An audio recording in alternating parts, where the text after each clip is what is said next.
णमो अर्हन्ताणं णमो सिद्धाणं णमो आयरीयाणं णमो अज्झायाणं णमो लोहे सवसाहुणं मंगलं भगवान् वीरो मंगलं गौतमो गणी मंगलं कुंदकुंदार्यो जैन धर्मोस्तु मंगलम् सर्वमंगलमांगल्यं सर्वकल्याणकारकं प्रधानं सर्वधर्माणां जैनं जयतु शासनम्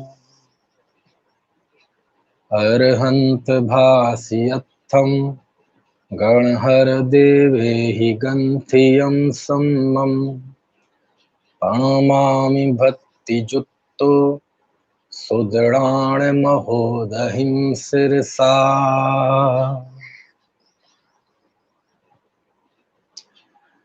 श्रोतावतार, इस युग में जिनवाणी की लेखन की परंपरा लगभग आज से 1950 या 2000 साल पहले प्रारंभ हुई। और जब ये प्रारंभ हुई तो उस समय के जो सबसे दो प्राचीन ग्रंथ आज उपलब्ध हैं, उनमें एक तो है कषाय पाहुड़, कषाय प्राभृत, और दूसरा है छक्खंडागम। छक्खंडागम उसका प्राकृत नाम, और संस्कृत में कहें तो षट्खंडागम। तो छक्खंडागम और कषाय पाहुड़ ये दो हमारे प्राचीन ग्रंथ हैं। और जब इनकी रचना हुई तो एक तरह से संसार की, जीव की एक जो सैद्धांतिक जानकारी थी, किन भावों से जीव बंधता है, भाव से जब बनता है और बंधन का उदय आता है तो कैसी कैसी उसकी स्थिति बनती है, वो सारा वर्णन। क्योंकि इसमें आखिरकार वर्णन तो जीव का ही है, जीव है ना। क्योंकि जीव को गौण कर दिया जाए तो क्या है दुनिया में। तो ये जो दोनों ही ग्रंथ हैं, इन दोनों ग्रंथों को द्रव्यान योग का ग्रंथ कहा जाता है। क्योंकि करणान योग की दो शैलियां आज हमारे करणान योग के स्वरूप की दो शैलियां विकसित हैं। एक दृष्टि से ये कर्म सिद्धांत ये सब करणान योग में आता है, और दूसरी दृष्टि से ये द्रव्यान योग का विषय है। क्योंकि इसमें आखिरकार वर्णन तो जीव का है ना। तो जीव का तो वर्णन सबका ही है, कोई भी वर्णन ले लो, सब वर्णन जीव का ही है। तीन लोक का यदि छोड़ दिया जाए तो इसलिए तीन लोक को करणान योग के अंतर्गत लेते हैं, है ना। ऊर्ध्वलोक, मध्यलोक, अधोलोक, जम्बूद्वीप, भरत क्षेत्र, ये जो जोग्राफी है इसे करणान योग में लेते हैं। बाकी ये सिद्धांत ग्रंथ ये भी द्रव्यान योग में आते हैं।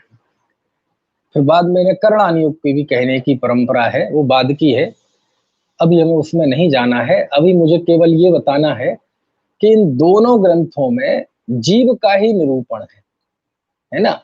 जीव के परिणमन का, जीव की, है ना, जो भी भाव करता है तो उस भाव से कर्म बंधन की प्रक्रिया, उदय की प्रक्रिया, ये सारा वर्णन।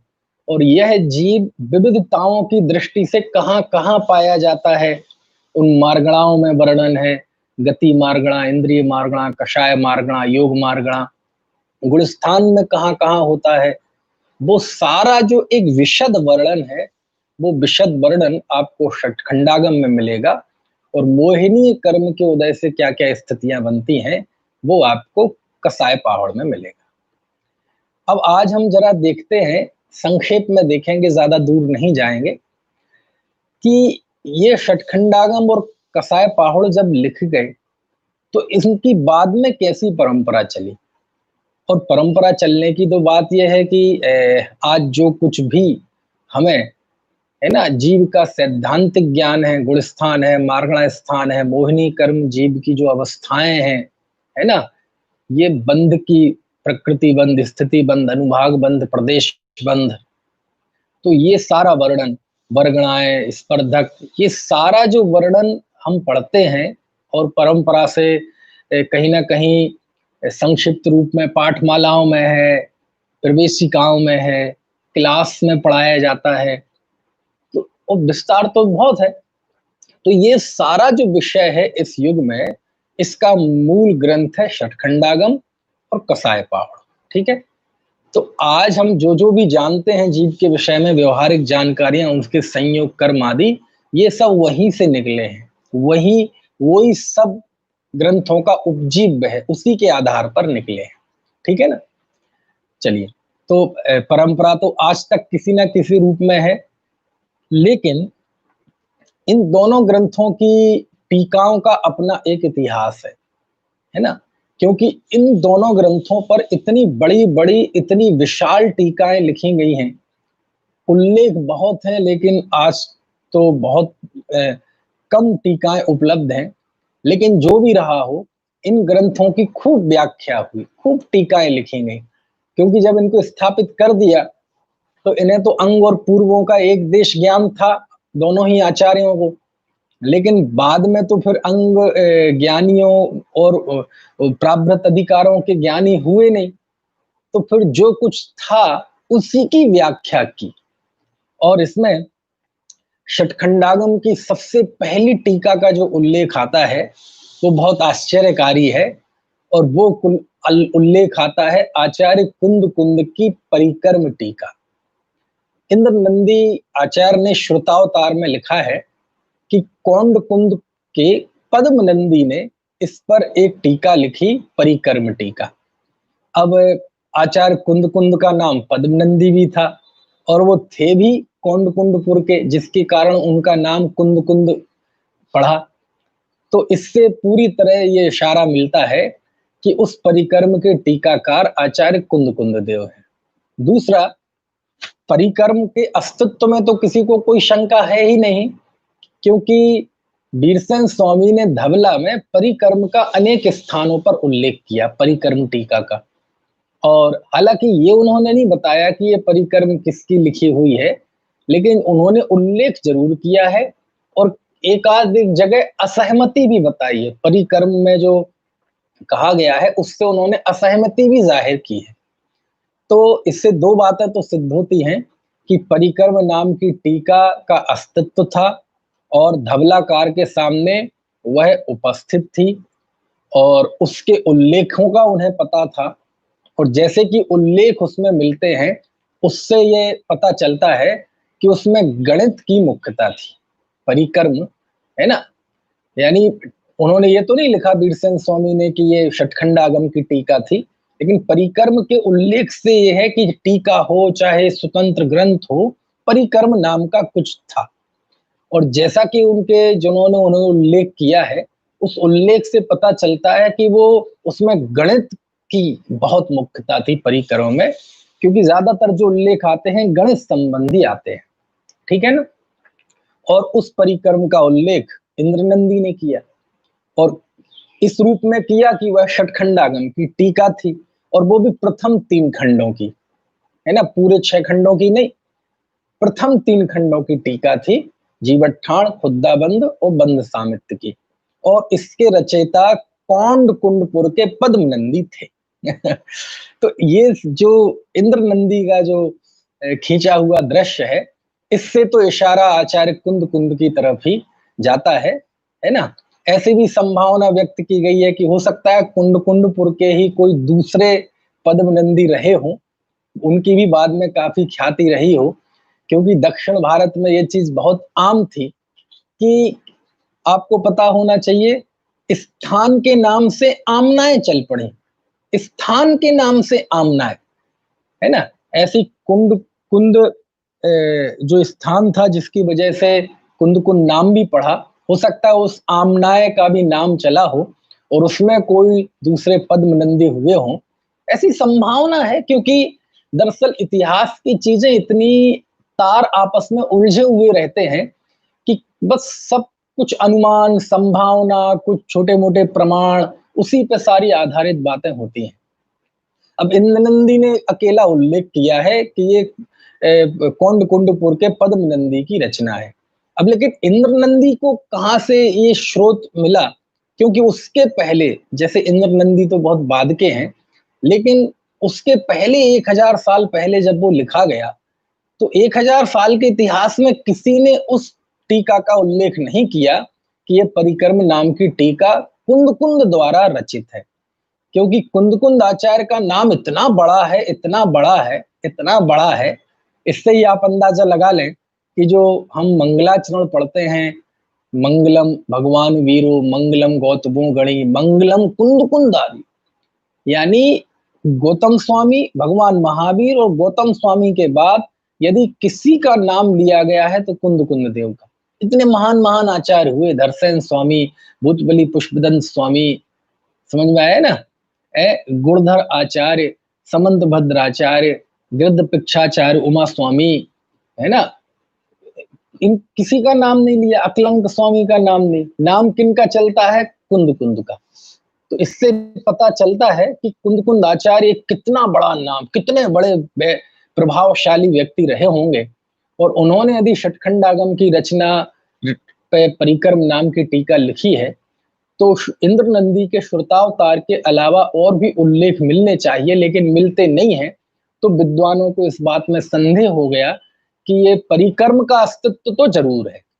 अब वो षटखंडागम के टीकाकार के रूप में है, और वो कौंड कुंड के पद्मनंदी ने लिखी है, इसका उल्लेख इंद्रनंदी आचार्य ने श्रुतावतार ग्रंथ में किया है। तो उससे ये संभावना प्रबल हो गई, है ना। लेकिन विद्वानों ने इसे एकदम आंख बंद करके आचार्य इंद्रनंदी की बात को स्वीकार नहीं किया है, और किया भी है तो ऐसी भी संभावना है कि कोई दूसरे रहे होंगे पद्मनंदी, क्योंकि एक नाम के कई आचार्य होते हैं, है ना। पद्मनंदी नाम के कई आचार्य हुए, आचार्य कुंद कुंद भी पद्मनंदी हैं, पद्मनंदी पंचविंशतिका के रचनाकार भी पद्मनंदी हैं, है ना। ऐसे बहुत समंत भद्राचार्य नाम के कई आचार्य हुए, एक समंत भद्राचार्य तो हुए ही कलिकाल सर्वज्ञ, एक और हुए, एक टीकाकार का नाम आता है सद गोमट सार के, ऐसे कुछ है। एक अभी पिछली शताब्दी में एक समंत भद्र महाराज हुए, जिन्होंने कारंजा गुरुकुल की स्थापना की, जिसी की एक ब्रांच खुरई गुरुकुल है मध्य प्रदेश में, सागर जिले में। एक नाम के 10 आचार्य मिल जाएंगे आप, और ज्यादा, समझ में आया ना। और बीच में जो भट्टारकों की परंपरा चली, उसने तो मतलब ये समझ लो बिल्कुल प्राचीन आचार्यों के नाम पर भट्टारकों के नाम थे, और वो ग्रंथ भी ऐसे ही लिखते थे कि ऐसा लगे कि जैसे बिल्कुल प्राचीन आचार्य के लिखे हुए हैं। तो उससे बहुत सारी चीजें भ्रम खड़े हो जाते थे। तो कहने का अर्थ यह है कि परिक्रम टीका का उल्लेख आता है, जिसकी रचना कुंद कुंद देव ने की थी, और उल्लेखों से समझ में आता है कि वो गणित से संबंधित थी। अब यदि हम कुंद कुंद आचार्य का जो मिजाज था, जो कुंद कुंद आचार्य का मिजाज समझते हैं, अब कुंद कुंद आचार्य का मिजाज समझना हो आपको, तो आपको उनके ग्रंथों में उतरना पड़ेगा। ऐसा कहते हैं कि कुंद कुंद आचार्य ने 84 ग्रंथों की रचना की थी, और 84 ग्रंथों में सारे तो आज उपलब्ध नहीं है, कुछ एक के तो नाम भी है, और लेकिन आज जो उपलब्ध हैं वो है समय पाहुड़ है, प्रवचन सार है, नियम सार है, ठीक है, पंचत्ती खाए संग्रह है, दंसण पाहुड़ है, सुत्त पाहुड़ है, चरित्र पाहुड़ है, भाव पाहुड़ है, बोध पाहुड़ है, मोक्ष पाहुड़ है, लिंग पाहुड़ है, सील पाहुड़ है, बारसाणु व्याख्या है ना। ये तो निर्विवाद रूप से उनके हैं ही, 10 भक्तियां हैं। इसके बाद रायण सार को भी उनकी रचना माना जाता है, हालांकि उस पर जब आएगी हम बात करेंगे। और मूलाचार को भी कुंद कुंद देव का ही माना जाता है एक मान्यता के अनुसार। इन सब में मतभेद है, उस पे स्पेशल जब उस ग्रंथ पे बात आएगी तो हम उस पर और विचार विमर्श करेंगे। तो इतना जो अभी कुंद कुंद आचार्य का उपलब्ध साहित्य है, उसको यदि हम पढ़ें तो उससे जैसे क्या होता है, हर लेखक का, चाहे वो जिनवाणी का लेखक हो, चाहे लौकिक साहित्य का लेखक हो, हर लेखक का एक जायका होता है, हर लेखक का एक टेस्ट होता है। और वो टेस्ट यदि आप पाठक समझ गया ना, तो वो एक बहुत बड़ी बात होती है। उससे आपको पता चल जाएगा कोई दूसरी रचना देख के कि ये रचना उस व्यक्ति की हो सकती है कि नहीं। जैसे लौकिक क्षेत्र में आप अपने मित्र को बहुत अच्छी अंतरंग से जानते हैं, बचपन से खूब परिचय है, तो कोई उसके बारे में ये कह रहा होगा ना कि वो ऐसा कह रहा था, ऐसा कर रहा था, तो आप कहेंगे ना ना ये झूठ बोल रहा है। क्यों? क्योंकि मैं बहुत अच्छी से जानता हूं, वो ऐसा नहीं कह सकता, है ना? तो ऐसे ही हर लेखक का, हर कवि का, हर आचार्य का, हर विद्वान का एक जायका होता है, एक सोचने समझने का नजरिया होता है, उसका एक रुझान होता है, टेस्ट होता है, उसका अपना एक इंटरेस्ट होता है ना? उसकी लेखनी की एक शैली होती है, चिंतन की एक दिशा होती है, और वो यदि समझ ली जाए, तो यदि कुंद कुंद के मिजाज को समझा जाए, तो फिर विद्वानों ने शंका की है कि लगता नहीं कि कुंद कुंद देव ने ऐसी किसी टीका की रचना की होगी। समझ में आया ना? क्यों? क्योंकि कुंद कुंद देव का जो मिजाज है, उनके जो स्वतंत्र ग्रंथ लिखे गए, उससे ऐसा लगता नहीं कि वो कोई गणित में उनकी बहुत ज्यादा, समझ लो, निष्णात होंगे, कि उन्होंने गणित का ग्रंथ लिखा हो और जिसके उल्लेख वीरसेन स्वामी ने किए हों, ऐसा लगता नहीं है। दूसरा, ऐसा भी किसी विद्वान का पढ़ने मिला और बड़ा अच्छा है वो, कि कुंद कुंद आचार्य इस तरह के आचार्य नहीं थे कि टीकाकार, टीका करने वाले। दो तरह के व्यक्ति होते हैं, एक तो लाइन में लगने वाले, और दूसरे वो कि वो जहां खड़े हो जाए वहां से लाइन शुरू हो जाए। तो बोले कुंद कुंद आचार्य की जो व्यक्तित्व का प्रभाव था, तेज था, आज की भाषा में कहें जो उनकी वाणी में और उनके व्यक्तित्व में दबंगता दिखाई देती है, उस दृष्टि से वो टीकाकार नहीं लगते कि उन्होंने टीका की होगी। वो स्वतंत्र मौलिक ग्रंथों की रचना करते थे, और उनके सभी ग्रंथ इस बात का बिल्कुल प्रमाण है कि उन्होंने जो जो विषय चुने, है ना, चाहे सूत्र पाहुड़ हो, चाहे दर्शन पाहुड़ हो, चाहे बोध पाहुड़ हो, मोक्ष पाहुड़ हो, चाहे समय सार हो, प्रवचन सार हो, उन्होंने जो विषय, जिस विषय पर अपनी लेखनी चलाई, वो उस समय की दृष्टि से बिल्कुल नया लेखन था। समझ में आया ना? और ऐसा जो नवीन लेखन करने वाला श्रुतधर आचार्य ऐसे होते हैं, वो टीका वगैरह में उनका रुझान ऐसा लगता नहीं कि होगा, है ना? और जिस तरह से उनका विवेचन है, तो उनकी शैली तो षटखंडागम से बिल्कुल जुदी है। यदि हम षटखंडागम कषाय पाहुड़ की, षटखंडागम की शैली और कुंद कुंद देव की शैली, रचना शैली और विवेचन शैली, दोनों को सामने रखें, है ना, तो उसमें बहुत ज्यादा आपको थोड़ा सा टकराव मिलेगा। टकराव किस दृष्टि से? गलत अर्थ मत लेना शब्द का।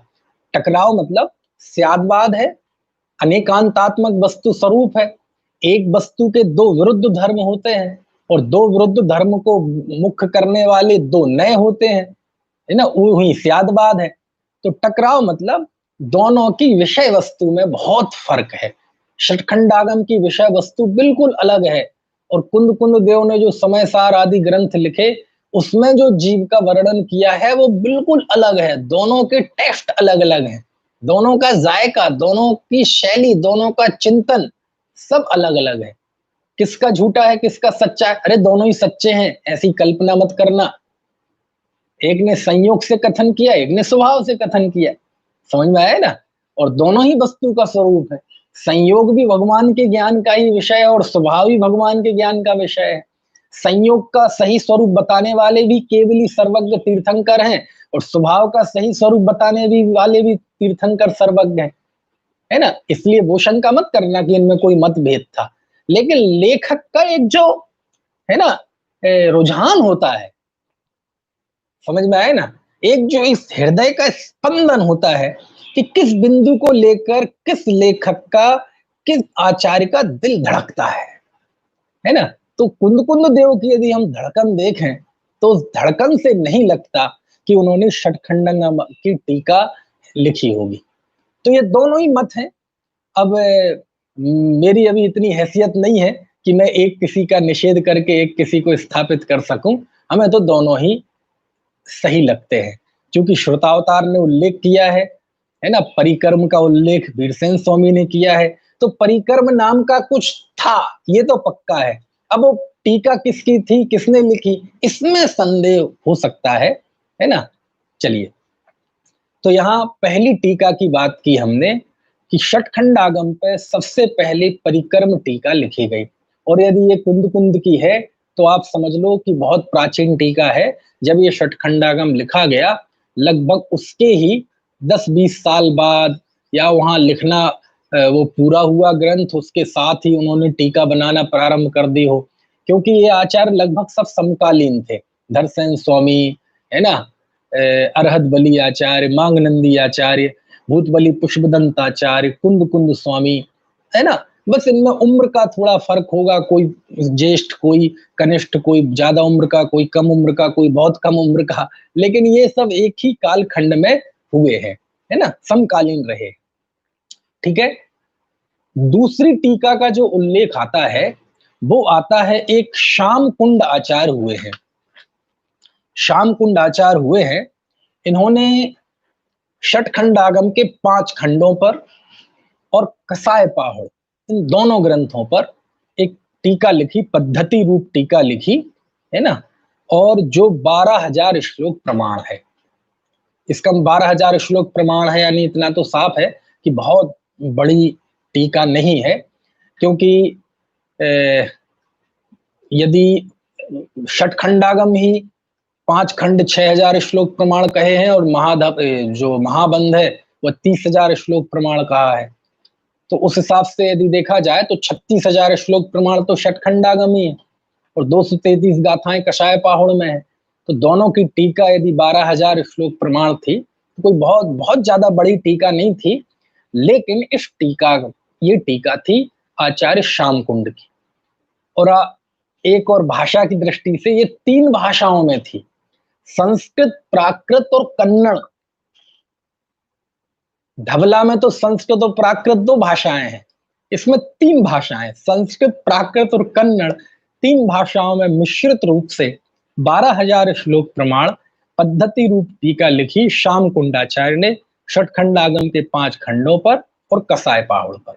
ठीक है, ये 2। तीसरा उल्लेख आता है, एक तुम्बुलर आचार्य हुए हैं। तुम्बुल नाम की कोई दक्षिण में जगह होगी, गांव है, तो जैसे कौंड कुंडपुर की कारण कुंद कुंद नाम पड़ा गांव से, ऐसे ही तुम्बुलर गांव की वजह से इन आचार्य का नाम तुम्बुलर आचार्य है। और उन्होंने बहुत विशाल टीका लिखी, बहुत विशाल टीका लिखी। इन्होंने एक चूड़ामणि नाम की टीका लिखी। ये चूड़ामणि भी 5 षटखंडागम के 5 खंडों पर और कषाय पाहुड़ पर टीका है, जो कि 84,000 श्लोक प्रमाण है। कितनी? 84,000 श्लोक प्रमाण है। इसके साथ साथ उन्होंने जो षटखंडागम का 6वां खंड था महामंत्र, उस पर भी 7,000 श्लोक प्रमाण पंजिका लिखी। इस तरह इन्होंने दोनों सिद्धांत ग्रंथों को मिला के 91,000 श्लोक प्रमाण काम किया, माने 1 लाख से थोड़ा ही कम है ना। धवला जो है 72,000 श्लोक प्रमाण, ये उससे भी बड़ी टीका है, लेकिन वो तीनों को मिला के है 91,000 श्लोक प्रमाण कार्य किया। आप सोचो कितने बड़े आचार्य रहे होंगे तुम्बुलर आचार्य, है ना, जिन्होंने इतना कार्य किया है। समझ में आया? और ये कन्नड़ भाषा में है, चूड़ामणि टीका कन्नड़ भाषा में है। जो महाबंध की पंजिका लिखी वो प्राकृत में है, कन्नड़ भाषा। इससे आप समझ सकते हैं कि पुराने समय में कन्नड़ भाषा का कितना जोर रहा होगा। कन्नड़ में टीका बताओ, पूरी 84,000 श्लोक प्रमाण टीका कन्नड़ में। श्याम कुंडाचार्य ने भी लिखी तो उसमें भी कन्नड़ का सम्मिश्रण। समझ में आया ना? तो आप सोचो कन्नड़ भाषा का कितना जबरदस्त प्रभाव रहा होगा उस दौरान। आज भी प्राचीन प्राचीन रचनाएं कन्नड़ में मिलती हैं। ये जितने सिद्धांत ग्रंथ, ये धवला, जय धवला, महाधवला, महाबंध, ये सब मूल बद्री में थे तो कन्नड़ में है, आज भी वहां मौजूद हैं, आज विराजमान है। हाँ, तो कन्नड़ लिपि में है, हेल कन्नड़ पुरानी लिपि, उससे फिर नागरी लिपि की गई और फिर उसके बाद वो प्रकाश में आया, उसका अपना एक इतिहास है। इससे पता चलता है टोडरमल जी ने भी कन्नड़ सीखी थी उस समय में, उन्हें भी कन्नड़ लिपि का ज्ञान था। यानी संस्कृत प्राकृत के अलावा तीसरी जो सबसे प्रसिद्ध भाषा या लिपि प्राचीन काल में हमारे जैन आगमों की मिलती है तो वो कन्नड़ मिलती है। इससे बात सिद्ध होती है। और ये बहुत प्राचीन टीकाएं हैं, है ना। कुंद कुंदाचार्य, मतलब ये जितनी अभी हमने टीकाओं के नाम लूंगा मैं, है ना, अभी ये कुंद कुंदाचार्य के लिए, श्याम कुंडाचार्य के लिए, तंबूलर आचार्य के लिए, लगभग ये सब 50-100 साल के अंतर की टीकाएं हैं। इनका समय आज तक पता नहीं चला, लेकिन 100 साल का ही लगभग रहा होगा, क्योंकि उसके बाद आचार्य समंत भद्र का उल्लेख आ जाता है। तो समंत भद्र के पहले की टीकाएं हैं ये, समझ में आया। चलिए, तो 3 टीकाएं हो गई, कुंद कुंदाचार्य की परिक्रम टीका, श्याम कुंडाचार्य की पद्धति रूप टीका, और तीसरी ये तुम्बूलर आचार्य की चूड़ामणि टीका, है ना। और 7000 श्लोक प्रमाण महाबंध की टीका, पंजिका, टीका नहीं पंजिका कहलाती है, ये है। ठीक है, इस तरह से ये 3 टीकाएं हो गई। इसके बाद चौथी टीका का जो उल्लेख आता है वो है, ये इसका भी आधार इंद्रनंदी का श्रुतावतार है। इंद्रनंदी ने श्रुतावतार में लिखा है कि आचार्य समंत भद्र स्वामी ने इसी षटखंडागम के 5 खंडों पर एक टीका लिखी थी, जो थी 48,000 श्लोक प्रमाण। कितनी थी? 48,000 श्लोक प्रमाण, है ना। अब ये उल्लेख आता है संस्कृत में लिखी थी। अब चूंकि दिक्कत ये है कि ये कोई भी टीका आज उपलब्ध नहीं है, समझ में आया ना, उपलब्ध नहीं है। चलो, परिक्रम का तो उल्लेख किया वीरसेन स्वामी ने, लेकिन समंत भद्राचार्य जैसे महान आचार्य, समझ में आया, समंत भद्राचार्य जैसे महान आचार्य जब टीका लिखते षटखंडागम की, और उसका उल्लेख वीरसेन स्वामी नहीं करते, या उसका कोई उद्धरण उनकी टीका में नहीं होता, थोड़ा ये बात पचाना बड़ा मुश्किल है, समझ में आया ना। वैसे तो गंधहस्ती महाभाष्य नाम का भी उल्लेख आता है ना, कि उन्होंने तत्वार सूत्र की टीका लिखी थी 84,000 श्लोक प्रमाण, हालांकि वो उपलब्ध नहीं है। तो इस दृष्टि से देखा जाए तो समंत भद्राचार्य की 2 रचनाएं उपलब्ध नहीं है। गंधहस्ती महाभाष्य तो पहले ही आपको पता है, दूसरा षटखंडागम की भी टीका लिखी थी 5 खंडों पे, इसका भी उपलब्ध नहीं है। लेकिन श्रुतावतारकार इंद्रनंदी ने इसका उल्लेख किया है। धवला में कहीं उल्लेख नहीं है, ठीक है, और भी कहीं उल्लेख नहीं है, कहीं शिलालेख में मिल जाए, कहीं नहीं है, ठीक है। तो 4 टीकाएं हो गई। समंत भद्राचार्य की एक टीका और लिखने वाले थे वो, इंद्रनंदी ने श्रुतावतार में लिखा कि ये कसाय पाहुड़ की भी टीका लिखने जा रहे थे। कौन? समंत भद्र स्वामी, है ना। लेकिन उनके एक दूसरे जो साधु थे, उन साधु ने उन्हें मना कर दिया। मना क्यों किया लिखने के लिए? कहते कोई द्रव्य आदि की कोई अशुद्धि की वजह से उन्होंने मना कर दिया कि अभी आपकी शुद्धि नहीं है, इसलिए आप ना लिखें। अब शुद्धि, कौन सी शुद्धि अशुद्धि की बात है, जिन बात समंत भद्र स्वामी के विषय में थी। हो सकता है उन्हें भस्म व्याधक रोग हो गया था, जिसकी वजह से उन्होंने मुनि दीक्षा छेद दी थी, बाद में दोबारा मुनि हो गए थे। हो सकता है उसी प्रसंग की तरफ इशारा हो। लेकिन जो भी रहा हो, जब इंद्रनंदी आचार्य इतने कॉन्फिडेंस से ये चीज लिखते हैं कि षटखंडागम की टीका इन्होंने लिखी थी, है ना, उसके बाद कसाय पहाड़ की भी लिख रहे थे, लेकिन उनके एक साधर्मी के कहने पर उन्होंने नहीं लिखी। इन सारी चीजों से इतना तो पता चलता है कि था, समझ में आया। तो कितनी टीकाएं हो गई? 4 टीकाएं, ठीक है। कुंद देव की परिक्रम टीका, श्याम कुंडाचार्य की पद्धति रूप टीका, तुम्बूलर आचार्य की चूड़ामणि टीका, और उसके बाद समंत भद्राचार्य की 48,000 श्लोक प्रमाण 5 खंडों पर टीका, ठीक है। इन 4 में 2 ने कसाय पाहुड़ की भी टीका लिखी, श्याम कुंडाचार्य और तुम्बूलाचार्य ने, और कुंद और समंत भद्राचार्य का जो उल्लेख है उसमें उन्होंने कसाय पाहुड़ की नहीं लिखी। तो यहां तक ये परंपरा आ गई कि कितना काम हुआ। इससे एक बात और है, हो सकता है कि दक्षिण भारत के शास्त्र भंडारों में या देश के शास्त्र भंडारों में कहीं खोजा जाए तो हो सकता है ये टीकाएं मिल जाएं, क्योंकि इतनी बड़ी बड़ी टीकाएं लुप्त कैसे हो जाएंगी?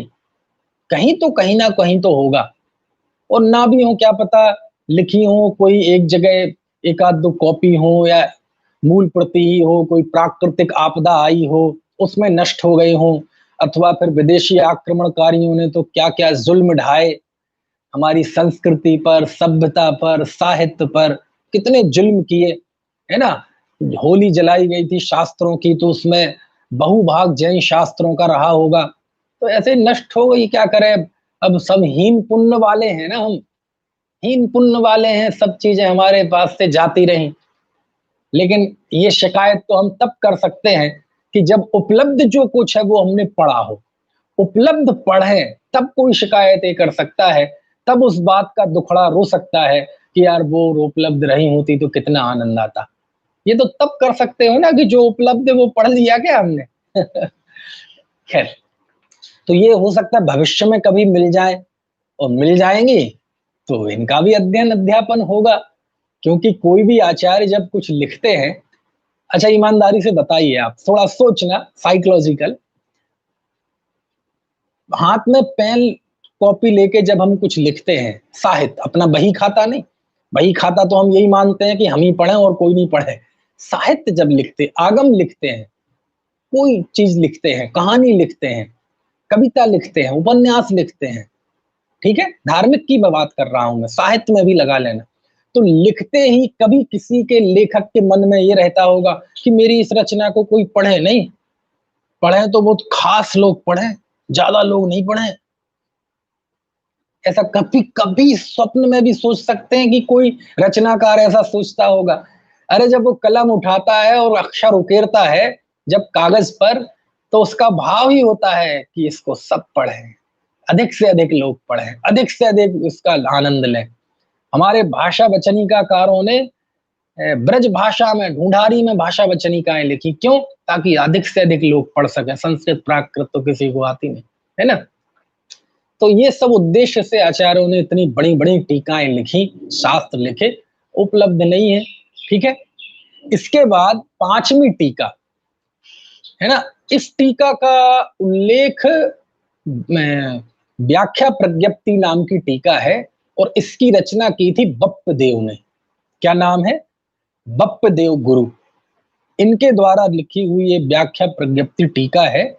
और ये इनके शुभनंदी और रवि नंदी नाम के आचार्य गुरु थे, इन्होंने इसको सीखा था। और मालूम कहाँ सीखा था? ये जो बेलगांव और धारवाड़ इलाका है ना, कर्नाटक में है ना बेलगांव, देखो ये भी कर्नाटक है ना। दक्षिण भारत में हमारी आचार्य परंपरा पूरी थी, बहुत संस्कृति थी दक्षिण भारत में। लेकिन वैसा ही कुछ हुआ जैसे कभी कश्मीर से कश्मीरी पंडित भगाए गए ना, लगभग ऐसा ही दृश्य दक्षिण भारत से हुआ था। जब जैनियों को भगाया था, उनके साधुओं को सूली पे चढ़ा दिया गया था, उनकी संस्कृति भ्रष्ट कर दी गई थी, उनके सैकड़ों मंदिरों को हिंदू मंदिर बना दिया गया था। तो वो दौर था, तो आप समझ लो सब आचार्य दक्षिण में, सब आचार्य कन्नड़ में निष्णात, समझ में आया ना। तो इससे पता चलता है कि उस समय कितना गौरव रहा होगा दक्षिण भारत में हमारे जैन का और जैन आचार्यों का, ठीक है ना। लेकिन कभी कभार मैं कहता हूं, हम कहते हैं ना दहशतगर्द, आतंकवाद, और दुनिया में आतंकवाद का पर्याय तो अब दुनिया में चलता है इस्लामिक आतंकवाद। आतंकवाद कहते ही हमारे दिमाग में जो तस्वीर स्पष्ट होती है वो इस्लाम की होती है ना। और वो छवि उन्होंने खुद बनाई है, उसका कोई कोई गलत छवि है वो, ऐसा मैं नहीं कहता, वो छवि उन्होंने खुद बनाई है। लेकिन इसके बावजूद भी, है ना, हम सबके अंदर कहीं ना कहीं एक आतंकवादी रहता है। जब जब हम ताकत के द्वारा किसी को प्रताड़ित करते हैं तो वो आतंक ही तो है, दहशत ही तो है, दहशतगर्दी तो ही है।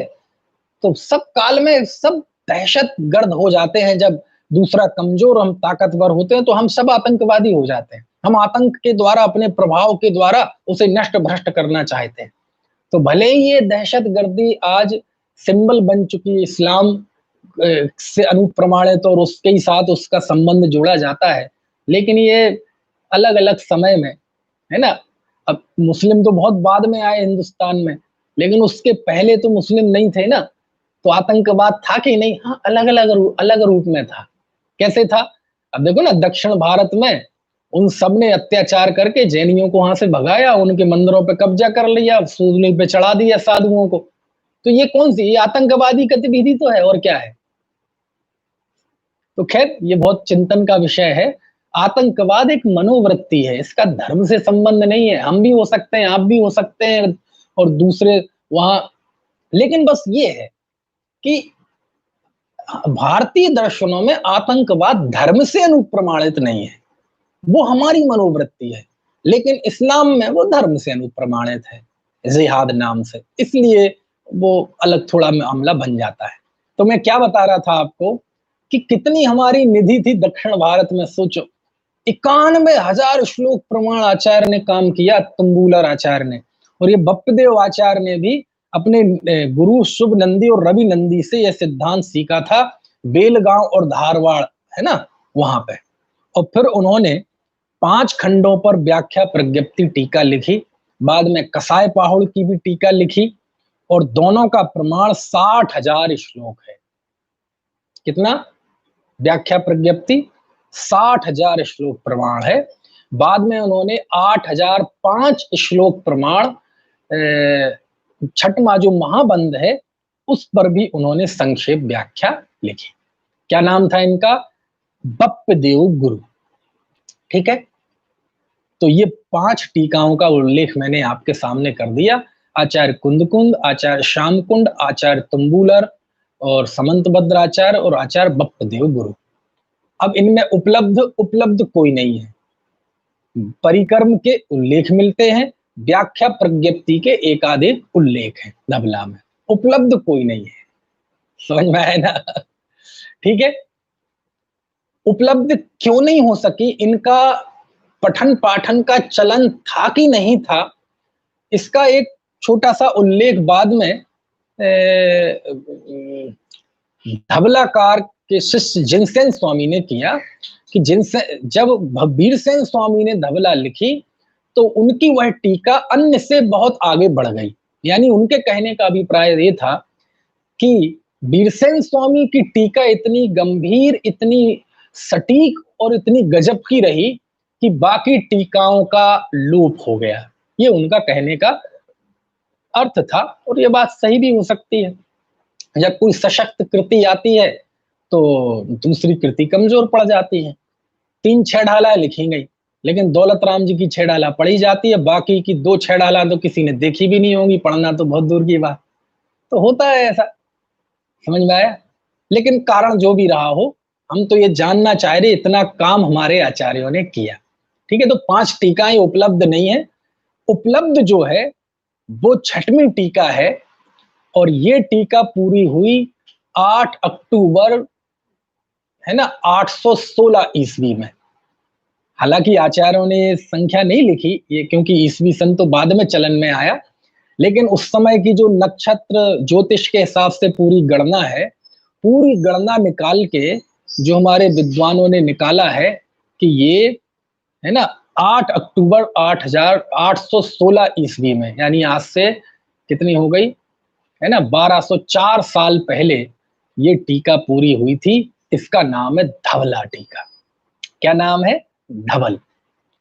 और इसे लिखा था कलिकाल सर्वज्ञ आचार्य वीरसेन स्वामी ने। ठीक है, और इन्होंने षटखंडागम के 5 खंडों पर टीका लिखी थी, जिसका नाम क्या है? धवल। और ये है 72,000 श्लोक प्रमाण। गजब टीका है साहब, गजब है, गजब है। 72,000 श्लोक प्रमाण। और इसके बाद कसाय पाहुड़ पर इन्होंने टीका लिखी, लेकिन जब टीका लिख रहे थे तो 20,000 श्लोक प्रमाण भाग लिख पाए थे, उसके बाद उनकी समाधि हो गई। तो बाकी 40,000 श्लोक प्रमाण उनके शिष्य जिनसेन स्वामी ने इसे पूरा किया। इस तरह कसाय पाहुड़ की टीका 60,000 श्लोक प्रमाण है, और उसका नाम है जय धवला। तो ये हो गए धवला जय धवला। धवला किसकी टीका? षटखंडागम के 5 खंडों की टीका। जय धवला किसकी टीका? कसाय पाहुड़ की टीका। धवला की रचनाकार कौन है? वीरसेन स्वामी। जय धवला की रचनाकार कौन है? पहले 20,000 श्लोक प्रमाण वीरसेन स्वामी, शेष 40,000 श्लोक प्रमाण उनके शिष्य जिनसेन स्वामी। प्रमाण कितना है? धवला का 72,000 श्लोक प्रमाण और जय धवला का 60,000 श्लोक प्रमाण। ठीक है। अब ये जो टीका है ये गजब है। अब पहले की टीका हमें उपलब्ध नहीं है, हम पढ़ते तो हमें उनके बारे में पता चलता, लेकिन ये टीका मेरे अपने निजी अध्ययन में चल रही है और तो गजब है ये। आप वीरसेन स्वामी की ये टीका पढ़ेंगे ना, हालांकि हम सब ऐसे हैं कि धवला जय धवला के नाम से थोड़ा सा डर जाते हैं, भय सा आ जाता है। जय धवला, धवला सुनते ही ऐसा लगता है जैसे कोई कल्पना की चीज, वो बहुत बड़ी चीज, तो हमें इनके नाम से ही डर लगता है। नहीं, डरे नहीं, ऐसा नहीं है, ऐसा नहीं है, बिल्कुल नहीं है। आप धवला पढ़ेंगे तो आपको बहुत आनंद आएगा, बहुत आनंद आएगा, बहुत आनंद आएगा। टोडरमल जी की शैली में है धवला, मोक्ष मार्ग प्रकाशक की शैली में, और इतनी अच्छी शैली, इतनी सुव्यवस्थित सुविकसित शैली में वीरसेन स्वामी ने लिखा है। तो वीरसेन स्वामी की जब ये धवला पढ़ेंगे तो शायद आपको जिनसेन स्वामी की वो बात भी समझ में आ जाए कि बाकी की जो पुरानी टीकाएं हैं वो आखिरकार लुप्त जैसी क्यों हो गई। वो संभावना भी प्रबल आपको समझ में आ जाएगी, है ना। तो ये 6वीं टीका है जय धवला, और ये उपलब्ध है, इसलिए इसका महत्व भी बहुत है। ठीक है। और इतना ज्ञान, इसलिए इन वीरसेन स्वामी को कलिकाल सर्वज्ञ भी कहते हैं।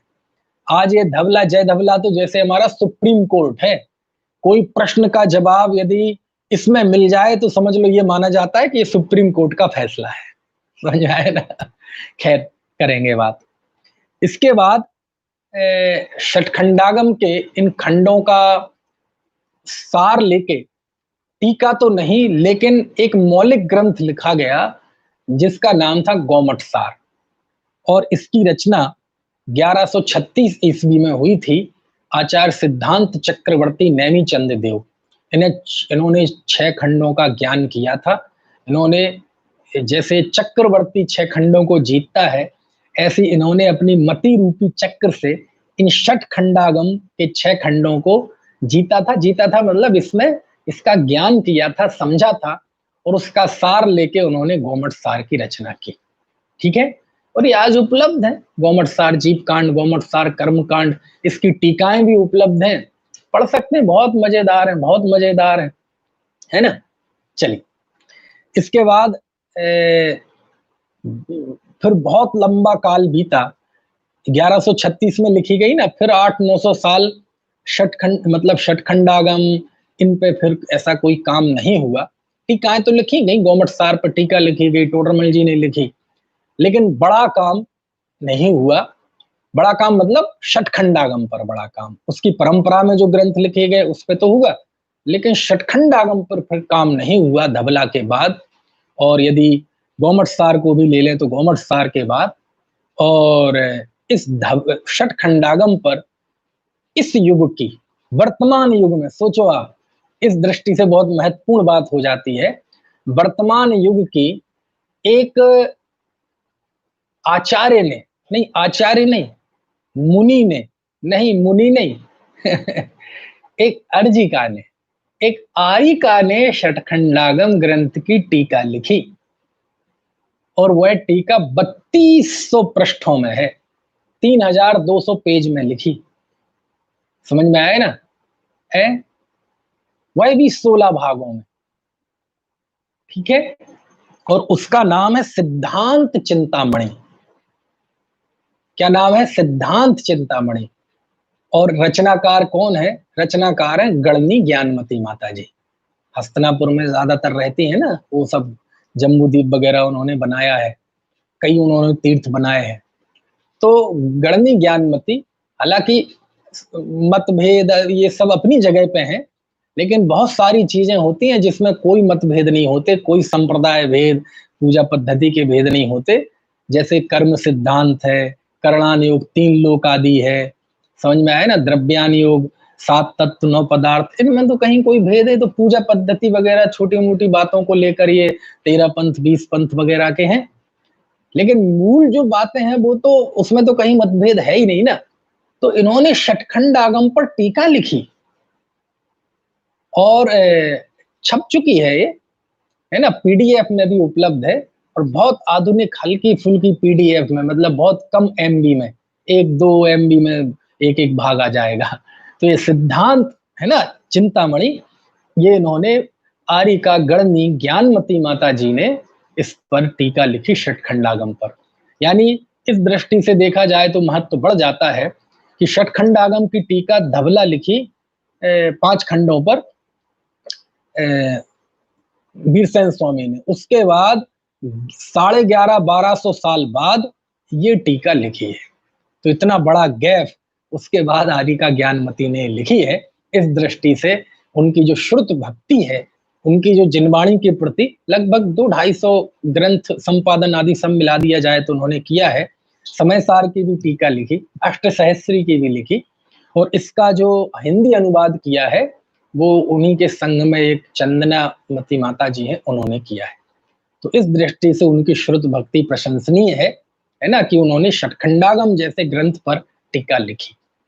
तो ये षटखंडागम की टीकाओं का मैंने इतिहास बताया। एक पंडित बालचंद जी हुए हैं, पंडित बालचंद जी सिद्धांत के बहुत बड़े ज्ञाता हुए। उन्होंने एक ग्रंथ लिखा षटखंडागम परिशीलन, इतना लगभग 800-900 पृष्ठों का ग्रंथ है, बहुत मोटा, सामने रखा हुआ है। तो षटखंडागम परिशीलन उन्होंने लिखा। इसमें उन्होंने परिशीलन, स्वाभाविक है, षटखंडागम का पूरा उस पर दोबारा विचार किया, उसका विश्लेषण किया, उसकी विषय वस्तु बताई, और बहुत मेहनत की, बहुत श्रम किया, तो उस पर उन्होंने काम किया है। ठीक है ना। तो ये षटखंडागम का मैंने बताया। अभी कुछ समय पहले एक मुनि प्रणम्य सागर जी हैं, अभी भी हैं, उन्होंने भी एक नाम भूल रहा हूं मैं, क्या है, सत्प्रणुपड़ा अनियोग द्वार, एक आध शब्द यहाँ वहां हो सकता है, उसका भी संबंध षटखंडागम से है, धबला से है। तो वो भी उन्होंने काम किया है। कहने का आशय ये है कि कुल मिला के चल पड़ी, एक बार जब षटखंडागम लिखा गया तो उस पर व्याख्याओं का सिलसिला चल पड़ा, है ना। जो भी हो, आज हमारे सामने इसकी टीकाएं उपलब्ध हैं। अब हम अभागे हैं कि हम पढ़ते नहीं हैं।